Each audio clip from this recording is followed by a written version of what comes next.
എല്ലാവർക്കും നമസ്കാരം.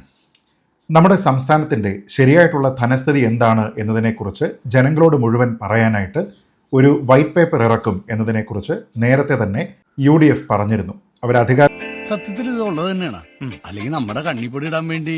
അതേന്ന് ഇന്ന് രാവിലെ DCC എന്ന് വിളിച്ചു പറയുമ്പോഴാണ് ഞാൻ കാര്യം അറിയുന്നേ.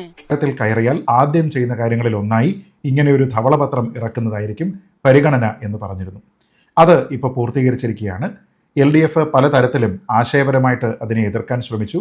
ഇന്നിത് അവതരിപ്പിക്കുന്ന സമയത്ത് സഭയിൽ പോലും നേരത്തെ ധനകാര്യമന്ത്രിയായിരുന്ന ശ്രീ KN ബാലഗോപാൽ അതീവ രഹസ്യരേഖകളൊക്കെ തന്നെ അത് ആക്സസ് ചെയ്യാൻ അനുവദിക്കപ്പെടാത്ത ആൾക്കാർക്ക് ഈ ഒരു ധവളപത്രം പ്രിപ്പയർ ചെയ്യുന്നതിൻ്റെ ഭാഗമായി ലഭ്യമാക്കി കൊടുത്തിരിക്കുന്നതൊക്കെ തന്നെ ഭരണഘടനാ വിരുദ്ധതയാണ് എന്നൊക്കെ പറയാനായിട്ട് ശ്രമിച്ചു. എന്നാൽ നീ ഇങ്ങനത്തെ ആളാണല്ലേ, പബ്ലിക്ലി അവൈലബിൾ ആയിട്ടുള്ള ഇൻഫർമേഷൻ്റെ അടിസ്ഥാനത്തിൽ മാത്രമാണ് ഈ ഒരു വൈറ്റ് പേപ്പർ തയ്യാറാക്കിയിരിക്കുന്നത് എന്ന് മുഖ്യമന്ത്രി ശ്രീ VD സതീശൻ പറയുകയും ചെയ്തു.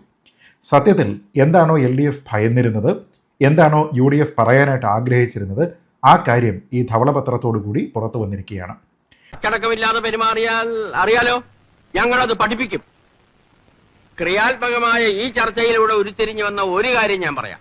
വലിയ സാമ്പത്തിക ബാധ്യതയാണ് സംസ്ഥാന സർക്കാർ അനുഭവിച്ചിരുന്നത് എന്ന് പറഞ്ഞപ്പോൾ അങ്ങനെയല്ല, ഏതാണ്ട് 6000 കോടി രൂപ ഖജനാവിൽ നീക്കിയിരിപ്പുണ്ട് എന്ന് മേനി നടിച്ച ആൾക്കാരാണ് പുറത്തുപോയ LDF സർക്കാർ. എന്നാൽ അത് കേരളത്തിന്റെ മൊത്തത്തിലുള്ള പൊതുകടം നോക്കിക്കഴിഞ്ഞാൽ മൂക്കിപ്പൊടി വാങ്ങാൻ പോലും തികയുന്ന പണമല്ല എന്നുള്ള വസ്തുത വെളിവാക്കുകയാണ് ഈ ധവളപത്രം. ചുരുക്കി പറഞ്ഞാൽ നമ്മുടെ ഖജനാവിൽ പെറ്റുകിടന്നു എന്ന് പറയപ്പെടുന്ന പൂച്ചയെ എല്ലാവർക്കും കാണിച്ചു കൊടുക്കുന്നതാണ് ഈ ധവളപത്രം. അത് പിന്നെ എനിക്ക് അറിയത്തില്ലേ, കൊച്ചൊന്നും കാര്യമാക്കണ്ട. ഇന്നും കയ്യിന്ന് പോയി. കേരളത്തിന്റെ ഖജനാവിൽ ബാക്കിയുള്ളത് വെറും വട്ടപൂജ്യമോ? പുതിയ ധനകാര്യ ധവളപത്രം പുറത്തു വരുമ്പോൾ സംസ്ഥാനത്തിന്റെ ആകെ കടം 5.07 ലക്ഷം കോടി. മുൻ പിണറായി സർക്കാരിന്റെ കാലത്തെ കെടുകാര്യസ്ഥതയും നികുതി പിരിവിലെ പാളിച്ചകളുമാണ് കേരളത്തെ ഈ ഒരു അവസ്ഥയിലാക്കിയത് എന്ന് KM ചന്ദ്രശേഖർ സമിതി റിപ്പോർട്ടിൽ പറയുന്നുണ്ട്. ഞാൻ ഇന്ന് ഖേദിക്കുന്നു.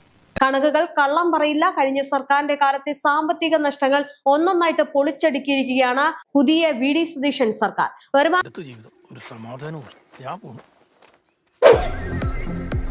സംസ്ഥാനത്തിന്റെ 77% ശമ്പളത്തിനും പെൻഷനും പലിശയ്ക്കും മാത്രം ചെലവഴിക്കുന്ന ഒരു സംസ്ഥാനം. വികസനത്തിന് വെറും 1.3% മാത്രം. കേരളത്തിന്റെ ഈ ഒരു ധനകാര്യ പ്രതിസന്ധിക്ക് കാരണം പിണറായി വിജയൻ സർക്കാരിന്റെ തെറ്റായിട്ടുള്ള നയങ്ങളാണ് എന്ന് പുതിയ ധവളപത്രം വ്യക്തമാക്കുന്നു.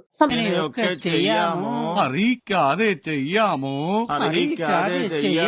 കഞ്ഞിയും പയറും ഞങ്ങൾക്ക്. പ്രതിപക്ഷത്തെ അറിയിച്ചില്ല എന്ന് പറഞ്ഞ് മണിയാനി കുട്ടിച്ചന്റെ നേതൃത്വത്തിൽ കുഞ്ഞുമോനും കൂട്ടരും പഞ്ചായത്തിന്റെ മുമ്പിൽ കുത്തിയിരിപ്പ് സമരം നടത്തുക.